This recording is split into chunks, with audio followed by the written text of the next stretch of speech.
Yeah, this is one of my favorite topics because toxic positivity shows up when people are trying to manage a difficult situation, particularly in someone that they care about, and it really can make things worse instead of better. So I'll just give you a very typical example that I have in the book, but also I saw over and over in different families. And this is the general idea. A person's in the hospital and their family is there with them, and they say, the patient, oh gosh, the doctor said maybe the chemo isn't working, or I don't even know if I'll be here next Thanksgiving. And the family jumps down their throat. Don't say that. You can't say that. You have to be positive. Come on. We don't think that way in this family. We're going to be positive. Everything's going to be fine. And that comes from love. Generally, when family members do that, it's not because they're trying to be unhelpful to their loved one.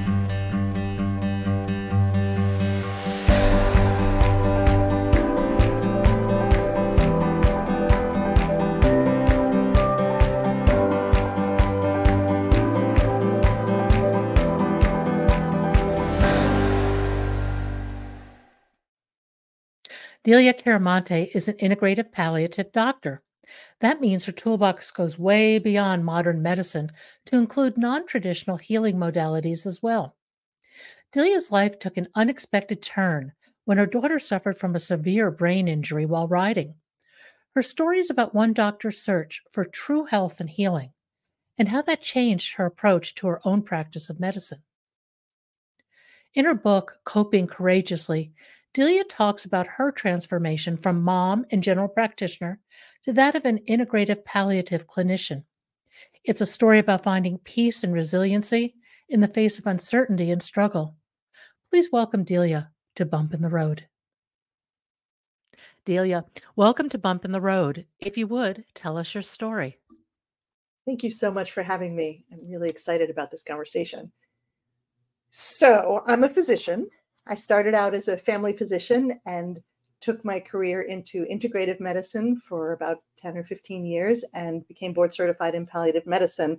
And I thought that I understood what it was like to be a caregiver, just because I had taken care of a lot of people who were caring for ill people. And then I had my own experience. So I have two daughters, and when the younger one was 12, she was taking her horseback riding lessons. My husband was taking her. I was out of town on business, and the horse spooked from something and started racing at top speed. And she was holding on. And the story my husband tells, he could see her kind of marching down the side of the horse as it is racing at top speed. And the instructor screamed to her to let go. He couldn't get the horse to stop. He was scared about, was it going to bust out of the pen? So he screamed, let go, drop, let go. And so she did. And she fell onto her head, dented her helmet, which tells you a little bit about the amount of impact on her brain. And she got up, went to the side of the pen, seemed like she was okay. My husband took her for ice cream on the way home, and then they called me because I was out of town. And he said, oh, Katerina fell. She's okay. Her finger hurts. And I said, oh gosh, let me talk to her. And I talked to her. I said, Bunny, what happened? And she said, I don't know. And my heart dropped. I said, what do you mean you don't know? And she said, I don't remember anything. And as a physician, that made my blood run cold, because of course that meant that her brain had been injured in some way. There's no reason she shouldn't have remembered something that happened maybe an hour before.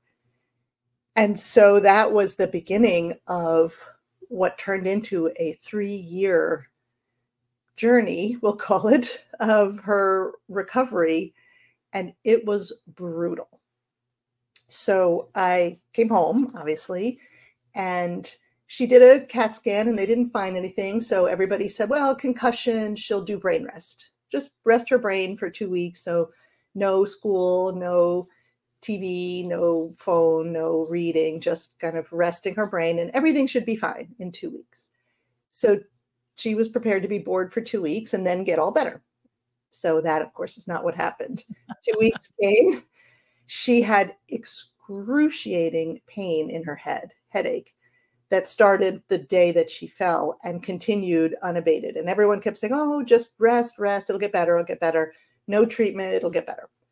And so 2 weeks came, she is still in excruciating pain, 11 out of 10, couldn't sleep, was kind of crying and screaming all the time. Our whole household was turned upside down. And it impacted, of course, her, but also me and my husband, and also her sister, who, all of a sudden was living in a completely different household than she had been living before. And so 2 weeks came, her pain was no better. She couldn't really go to school. So we kept her out we went to the doctor, try another week. At some point we said, well, she has to go back to school. So we would send her to school now after about a month. And every single day, for months, this is what would happen. I would take her to school. She would be crying, but she would try. They were still saying, well, don't make her do anything. So no tests, no reading, just, let her be there and listen. So at least she's at school. By 10 o'clock, she was in the nurse's office because she was in so much pain in her head and neck. She couldn't stand it anymore. By 11 o'clock, they called me, come pick her up every single day. And we just in this rabbit hole of every day we somehow thought it would be better, and every day the exact same thing happened. So, it's not even Groundhog's Day. Yeah, no, it was really horrendous. And we kept trying to take her to specialists, and they really just kept saying the same thing. Well, it should get better, and just rest and don't push her too much, but she should try to function and go to school. But she was becoming more and more despondent because she had pain all the time. She couldn't do anything. When she tried to read or do work, her pain was exponentially worse. She couldn't hang out with her friends because she was kind of a bummer and she was miserable. And so they pulled away. And so she really lost her whole work of what made her her. And she was 12, which is that's an important time for trying to figure out who you are. Right. And so little by little, we saw other kind of weird things besides the pain. She changed in her personality. She became really a completely different person, which was certainly a challenge as a parent. She had been kind of a shy, introverted person, and she became this out loud, funnier in some ways. We call it frontal release. The thing that would stop her from saying things was not working so well. She would just say things. But also, she developed this incredible creativity that she had not had before. And so what we started to get a sense of was her left brain, the kind of school thinking brain, was hurt. And so the right brain, the more creative side, said, woo, now it's my turn. And it took over in a way. And she became this whole other person, which was such an interesting journey for me as her mommy. It wasn't who she was before, but she was this other amazing person. So that was a kind of in the background of this really difficult time was, gosh, she's also a different person, which is so weird. It turned out that she was having trouble swallowing. Food would come out her nose. She was having trouble understanding language. And we didn't realize this until I pulled her from school and decided to homeschool her at my work because I was working. And I said to my boss, look, this is what's happening. And really, I have two choices, which is either I have to quit and stay home with her, or I have to bring her to work with me. And I'll just, school her here and we'll try to do that. Would that be okay? And he was very kind and said, sure, let's try that. So I took her out of school because it wasn't working, brought her to work with me. And the idea was she'll do her 7th grade work with me, on her own time, and we'll turn it in and she'll pass. And at least we'll kind of get through this year. Well, no one had noticed because we weren't requiring anything of her in school that she really couldn't read anymore. Oh my God. That was a horrific discovery. She was in a college prep private school, had been a straight A student, and she really couldn't read anymore. She could read, sort of, it was halted, but she could read the words, but her retention was nothing. She really didn't understand what she was reading. And so I had a real oh my gosh. So she's not just going to be able to sit there all day while I work and do her homework and write all the things and turn it in. It was much worse than we had known, even though it had been several months by this point. So we kind of cobbled our way through it. I read to her. She could still think, she could, have ideas, but she really couldn't read. So I had to read to her. And what we realized as it came kind of the end of the year, she was not going to be able to go back to her school because she was now going to be in 8th grade. You can't be in 8th grade at a college prep school and not be able to read, right? So we had a whole new pathway that we weren't even thinking we would need about now educationally. What on earth do we do? And in that period, there also were, of course, all these medical visits. Like, what can we do to make her pain better? She is despondent because she's in such terrible head pain.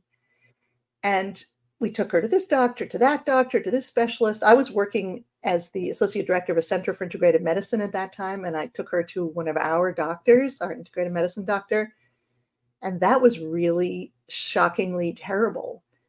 Really? That person, to my surprise, that person basically said, well, if you would stop eating sugar and clear the mold from your basement, all of your pain will go away.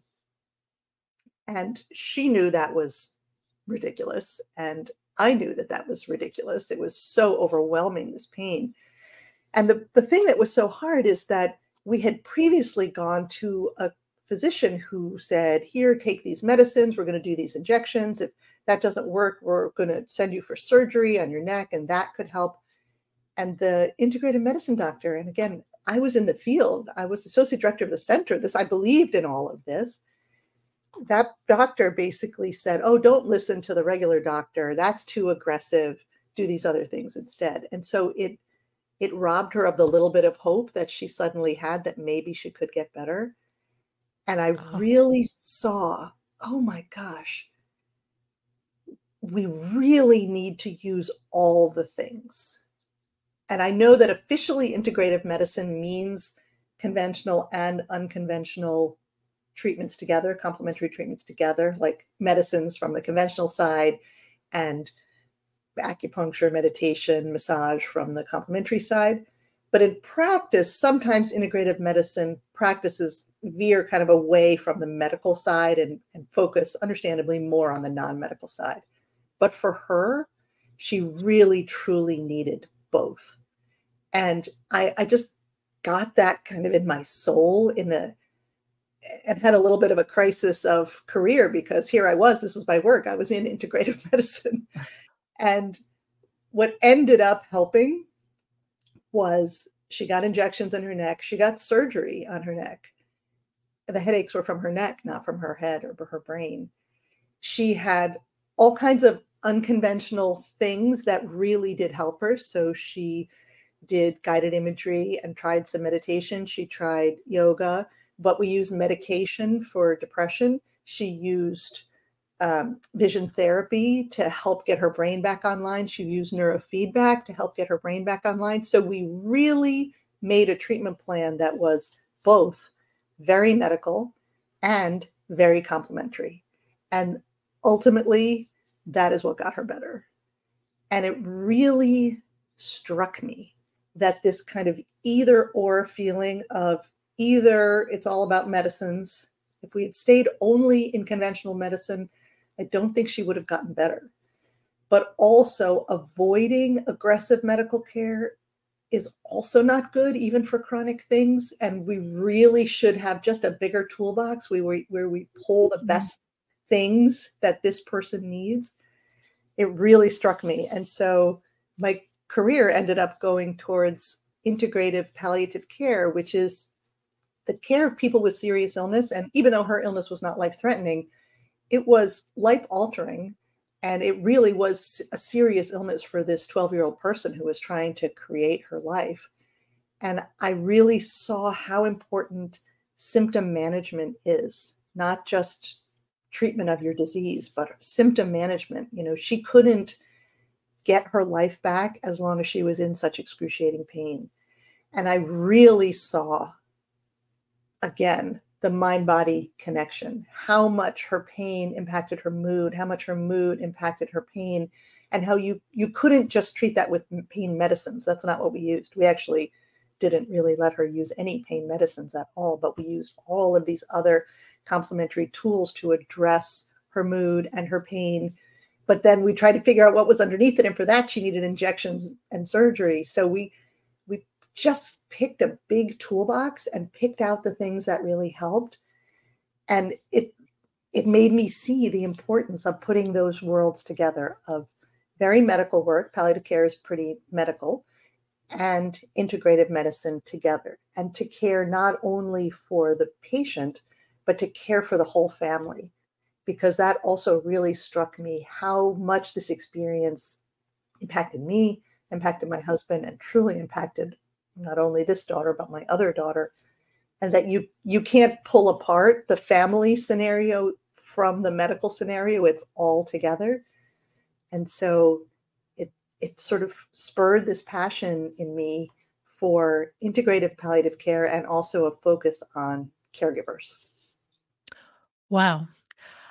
What happened to your daughter? How did her right brain, left brain inclinations come together after she finally recovered? Yeah, so interesting. So it took about 3 years, honestly, and we found a special school that allowed her to learn while her reading was coming back online. Because they had all of the textbooks were recorded, which was amazing. So they would listen to the textbooks while they read the textbooks. It was for bright kids who were having reading issues. And that allowed her to progress in her life, even though her reading was slow to come back online. But over time, she kind of came back to the middle.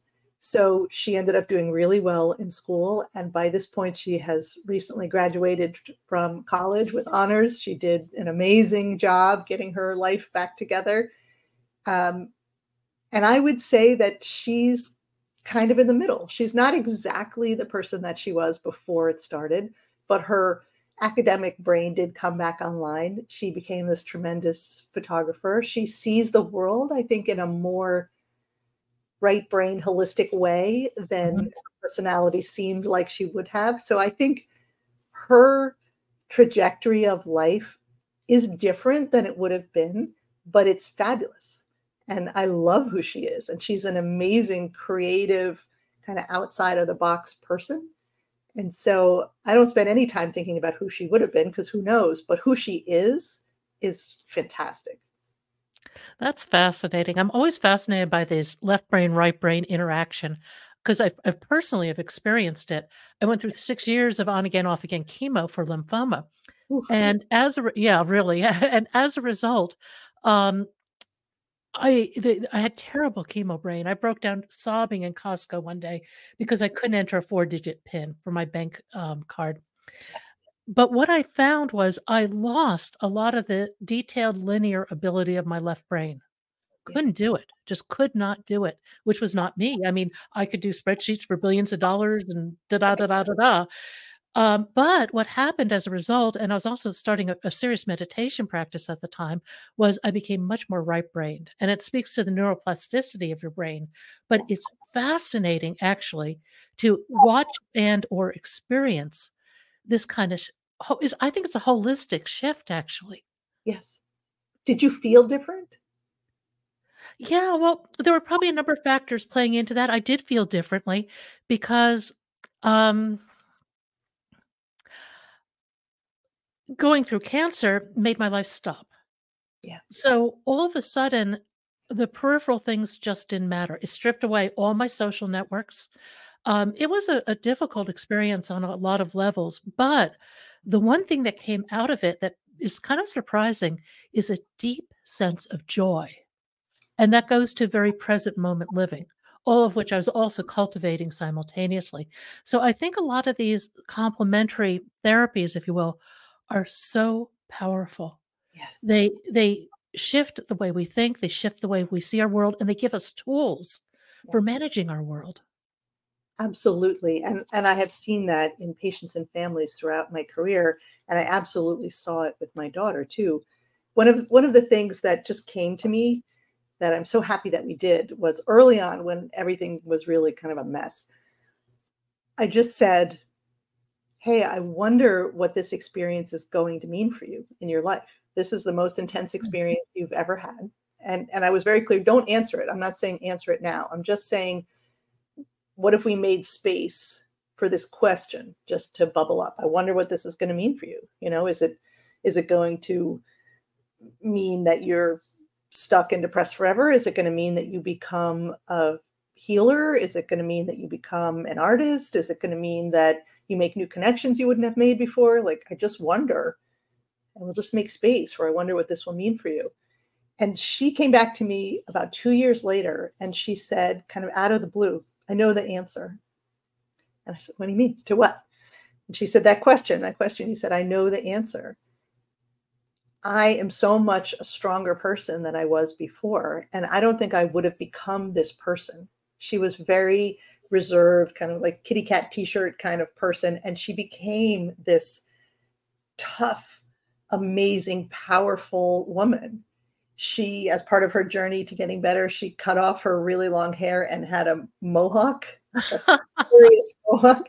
She learned to shoot a gun, which was not within, that's not in our family culture at all. She took up archery. So she was doing all of these powerful things that she didn't think she would have gotten to before. And she tapped into this power as a person, as a woman. And she saw the value of that. And I see the value of that. I think that's true. You know, the fact that she had this huge bump in the road that derailed her life and kind of threatened to derail it permanently, but then she crawled her way back. That brought out an awareness of her own toughness that she wouldn't have had if everything had been easy. That sense of objectivity about our own life path is kind of interesting. Yeah, I thought it was important.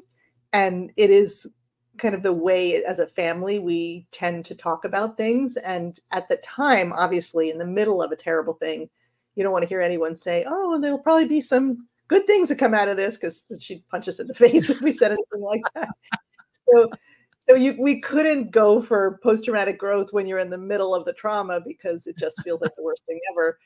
But I was very happy that it just came to me just to make space for the concept, just the question, like, don't look for anything good now. And maybe what happens is not even good, but just something will come from this, some impact will come from this. And then over time, she was able to fill that in with something that was actually growth.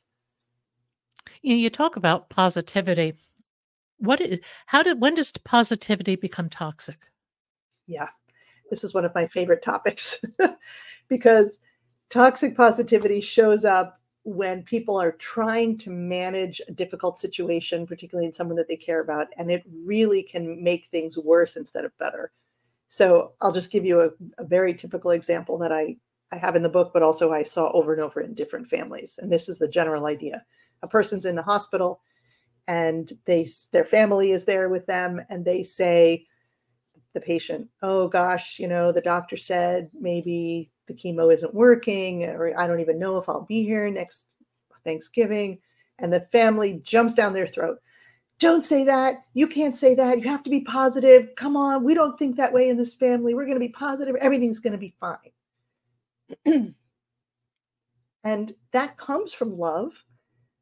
Generally, when family members do that, it's not because they're trying to be unhelpful to their loved one. They're trying to be loving and trying to take that bad, scary feeling and squash it into the basement and whitewash it with happy feelings. The truth is, it doesn't work. Not only does it not work, right? Everybody knows that's fake. But the most important thing is it gives the message to the patient, we don't talk about that here. We don't talk about scary things here. And so it's not like it takes away the scary thought that the patient had. Not at all. It just means you have to deal with that scary thought alone. We won't talk about that and support you. And so now maybe it makes the family feel better temporarily, but the poor patient is now left alone with their scary thoughts instead of being able to share it with the people who love them the most, where they might feel safe. So that's toxic positivity, in my opinion. And the patient's isolated, emotionally, spiritually isolated from everything that surrounds them. And Yes. I think that the only way through those dark thoughts is actually to connect with people Yes. and talk your way through them. That connection, that human connection is so important. And I think it's something that too often we overlook, even in medicine. 100, especially in medicine. I was going to say that, but I thought I'd behave. No, you're so right. And it leaves the person all alone just at a time when you really need to feel connected. And it's not even just in that moment, because the patient will remember. And the next time they have a scary thought that they would love to share with the people that care about them so they don't feel all alone, they'll remember, oh, we don't talk about that here. And they may not share it at all. And so it separates families just at the time when it's most important to be together. So it really is it really is unhelpful for family connection, and it sends fear underground. So I think, just like you said, it's important to talk about it, the things that worry us, worry about illness progression or death or losing the ability to do something in your life or losing a limb or a breast.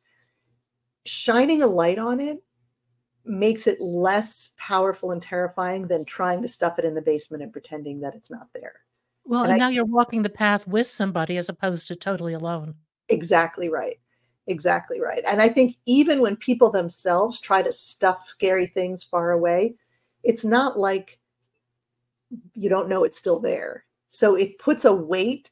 The image that I have in my head, this is the image I have in my head, that you hear this banging on the door of these scary thoughts, and you have your shoulder up against the door trying to keep it out. And it's out there, but you're trying to keep that fear and scary stuff outside of your house. But while you have your shoulder up against the door and the monster is growling, you can't do anything else. You can't play cards with your friends. You can't have lunch with your family. You can't watch a movie. You can't do anything else because you're working so hard to keep the fear away. Whereas if you just let it in, and it's kind of yucky and it's maybe a little smelly and you don't love it, but it sits down on the couch and it's just there and you can be like, yeah, you're there. But then you can go make cookies, you can go watch a movie, you can go out with friends. So just accepting the reality of the scary stuff rather than trying to hide it away, which doesn't work, just makes the whole experience lighter in some ways. Obviously, it's not happy if you have an advancing illness, but trying to keep the fear away doesn't take it away anyway. And it doesn't make your illness not be advancing. It just takes over your life with this negativity and fear, as opposed to just shining a light on it, talking about it, and then living your life. And so when you do it that way, then you can allow little bits of positivity to shine through. I call it finding flowers in the poop, right? The poop is the bad thing. Whatever the thing is happening that you don't want to be happening. We're not going to whitewash it and say there's no poop, because there is poop. But sometimes there's flowers in the poop. And you can say, oh, I really wish that my illness weren't progressing, but our family really has gotten closer. Or I've had more time to read all those books that I didn't read forever. Or I've taken up a yoga practice and a meditation practice, and it's really changed my life. And that practice of acknowledging, yeah, this is really hard and I don't love it, but turning your head a little to the side, but here's some little piece of gratitude, little flower, little positive thing, allows you to see the positive thing without whitewashing and stuffing all the bad stuff and turning it into a toxic positivity situation. Yeah, and we tend to see things in black and white, and the reality is most of it's very gray. And I think when you can remove that judgmental perspective of it and try to see even difficulty more holistically, it softens. Exactly. It does. Because, of course, difficulty is part of being a human. Yeah. For every single person. If you're not having difficulty right now, you will. You will. When going through this search for complementary modalities, I mean, you had a serious leg up on anybody else by virtue of being a physician. Yeah. But it's absolutely mystifying as a patient to know where to start, what might or might not work, and it's a very expensive search also. It can be. I agree with you, and I wish that all of the effective complementary modalities were covered by insurance. They're not, but some of them are, and there are ways to get them covered, actually. So, for example, mind-body tools, so guided meditation, etc. If you go to a physician or a therapist, and your insurance covers therapy and will cover your physician, and you go to someone who knows these skills and can teach you, they can teach you within a visit, and they can code it like, trouble sleeping and headache, and that'll get paid for as any other visit. So there are ways. That's one example. For things like acupuncture, some insurance covers acupuncture, which is wonderful. Many insurance companies do not cover acupuncture. But if they don't cover it, you can do things like group acupuncture, sometimes called community acupuncture, where you don't get totally undressed, and they do it in a group. They can do multiple people at once, and so it's less expensive. You can also go to an acupuncture school, and they have to do hours, and so they will often have acupuncturists who are students, but they're supervised by licensed acupuncturists. That's often much less expensive. So that's another possibility. Did you use acupuncture with your daughter? I wanted to. She wouldn't do it. Oh, really? Well, she was 12 and she was afraid of needles, and she just wouldn't do it. So it was the one and only thing that I wanted her to do that she wouldn't do. But I think it would have been a good idea. And she did plenty of other things, including acupressure, pain education. We talked about central sensitization, which is extremely important. She did yoga. She did some meditation. She did guided imagery. She did neurofeedback, vision therapy, some herbal medicines for mood. What is vision therapy? Vision therapy is such an interesting thing. Some people call it behavioral optometry. The idea is that the eyes and the brain are obviously connected. And it was the vision therapist actually who really quantified how poor her reading was. And what she said was that the connection between what her eyes were seeing and what her brain was interpreting was a mess. And so vision therapy uses therapy with the eyes to reconnect the eyes to the brain after a head injury, and markedly improved her ability to read and also her ability to process information. It was really very fascinating and interesting. And that, coupled with neurofeedback is biofeedback for the brain. It's a really fascinating tool that I think is very underused. That I could see because at behavioral optometry in vision therapy, she was doing some actions that, like, I could see how fast can she push the lighted buttons, for example. And then she would do some sessions of neurofeedback, and she would go back to vision therapy and be so much faster, so much better. So you could see those two things together helping her brain come back online. And no conventional physician told me about these things. This was an integrative plan that I came up with myself. And it was all the pieces that got her better, right? Like just neurofeedback wouldn't have been enough. Just vision therapy wouldn't have been enough. But those things to get her brain back online, plus medications to help with her mood, plus surgery to help with her nerves in her neck that had gotten so damaged and scarred, plus mind-body tools like guided imagery and meditation to teach her not to go off into the future catastrophizing, but teach her to be in the moment and teach her nervous system to calm back down and not be stuck in the stress response and the trauma response. All of those pieces together, that's really the integrative approach, the real integrative palliative approach. And it worked. It was what got her better. And I'm so grateful that I knew what I knew to help make that happen. And it influenced your career path. 100% it did. And a big part of what I do now, partly what I do is support caregivers, but then the other part of what I do is train clinicians, because everybody needs to know this. And it's not rocket science. Like, I mean, I'm reasonably smart, but I'm not that much smarter than anybody else. Like, anybody could do this. It's just that we don't learn this approach in medical school. And so the either or approach really wouldn't have worked. It really was the whole picture approach that got her better. And I think that's true not only for people who have head injury, but for people who have chronic pain, who have cancer pain, And, cancer even has become, for some people, more of a chronic illness. Hmm. It used to be, once upon a time, you were either cured or you died.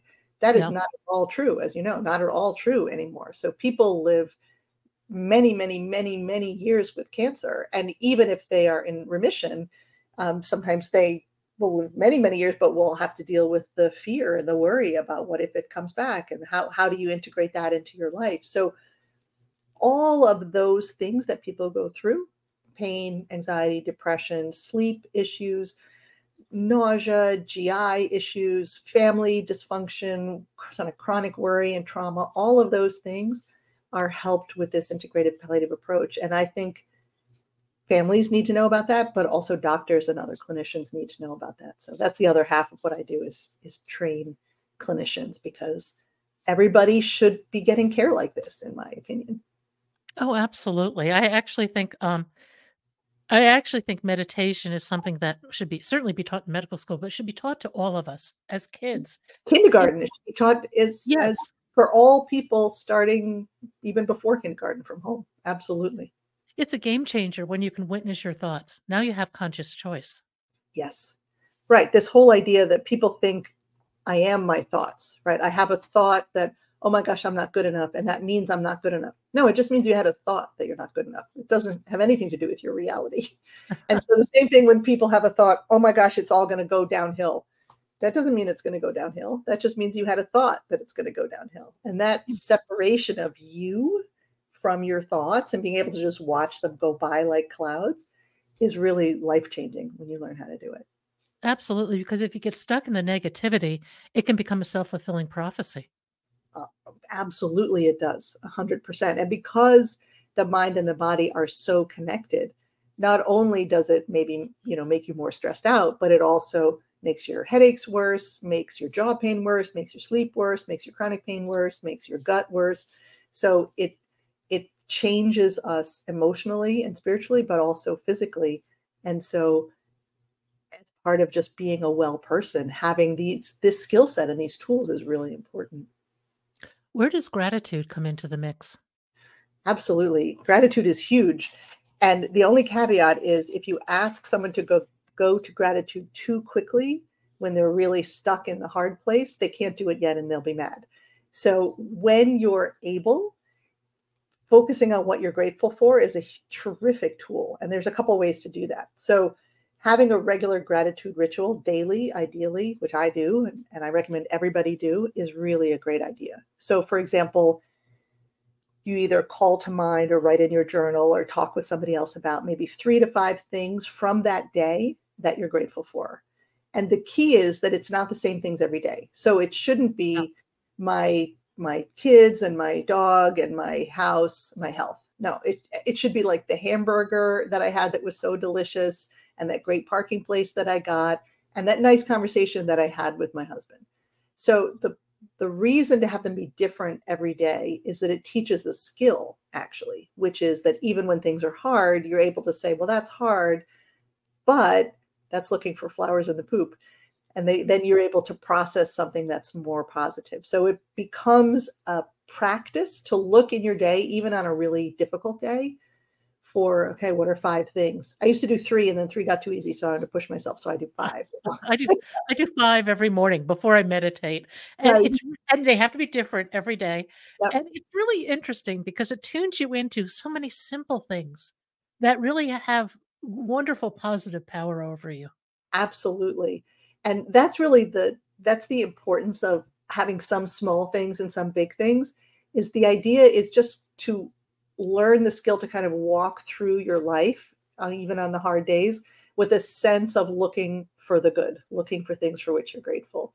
So the trick that I use and I teach to people is this phrase: I don't like, or if you want, I hate, I don't like blank, but at least blank. And this trains the muscle of gratitude. So they can be connected. I don't like that I have to get chemotherapy, but at least the nurses are really nice. Could be like that. But it could also be completely unrelated. So I don't like that I have a doctor's appointment today, but at least it stopped raining. Or I don't like that I have to take this medicine, but at least my dog is so cute. They can be totally unrelated, But the idea is you're making space for the negative.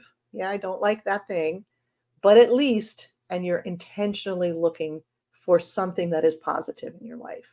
And it just changes you when you learn to do that every single day.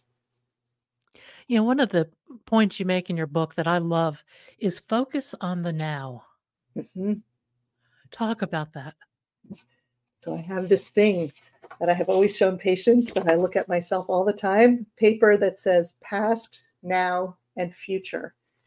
And the idea is this: we can only have our attention in one of those places, the past, the now, or the future at any given time. And so if we're in the past, ruminating about things that happened, oh, why did that happen? Why did I do that? Why did she say that? Then you're just feeling negative, but you can't change it because it's over. It's past, right? That's no benefit to you at all. Or you might have your attention in the future, which is often about anxiety. Oh gosh, what if my disease comes back? What if the CT scan is bad? What if my husband leaves me if I go bald? What if, right? Worries in the future. None of that's happened yet. And your worrying about it doesn't change it one way or the other, right? Like either your CT scan is going to be fine or it's not going to be fine. You worrying about it is not changing that outcome at all. Whereas in the now, like literally now, you and me talking to each other, right? People who are listening right now, you're just listening. That now, most of the time, it's kind of okay. Even if you have things that you could worry about, even if bad things have happened to you in the past, in the literal now, most of the time, no one's trying to kill us. Most of the time, we're not starving to death, at least in our circumstance right now. Most of the time, the now is not that bad. And so that is the place we want to put our attention. But you have to learn to notice where your mind is. And so that's why I have always shown this to patients, this little past, now, future thing, and ask them to draw it on a sticky note, multiple sticky notes, and put it around their house. And then when they look at the sticky note, they should stop and say, ooh, where has my mind been? And almost always it's been either in the past or in the future. And then they just gently bring it to the present, to the now. And sometimes I'll have people take a deep breath or rub their hands together, something to kind of ground them in the now. They can do a trick if they're having trouble grounding themselves in the now and look at what they see and what they hear and what they smell. So they might, here's how that might go. Oh my gosh, what if my CT scan is bad? What if my diseases come back? No. Let me focus on the now. I see the red pepper that I'm cutting. I feel the heft of the knife. I smell the garlic. I hear the sizzling oil and garlic. And if their mind goes, yeah, but what about the CT scan? You say, no. Take the deep breath. I smell the garlic. I see the pepper. I feel the knife. And the more you do that, the better you get at commanding your own attention. And the more you can command your attention in the literal now, the less depressive thinking you have, the less anxious thinking you have, and honestly, the more just contentment and happiness you have in your life. It really, really works. Oh, it's a wonderful practice. You do have to practice it, but also in the now, when you're in this moment, now you have a command of the moment. Whatever you decide in this moment, you decide, and that influences the next moment and the next. And I think in the now, which is a very present moment place to be, time kind of expands. And it can be a place of creativity that you Yes. otherwise would miss if you're anchored in the past or worried about the future. The creativity of this moment now is really endless. Yes, I love that. And the other thing I would say that I think is important is that sometimes the now isn't perfect, and that's okay too. So if you're crying, for example, you're feeling sad and you're crying, that's your now. That's okay. What we don't want is that you think back to all the other people in your life who have made you cry, or worry about what if I never stop crying? What if I never feel happy again? That's all in the future. Just in the now is right now I'm feeling sad. Right now I'm crying. It just is. And I think not to be falsely positive, but also in the now, you can find gratitude for something. Sure. Absolutely. Absolutely you can. And it's more expansive, right? The past, ruminating about the past tends to be sort of depressive thinking. Worrying about the future tends to be anxious thinking. Both of those make our spirit smaller.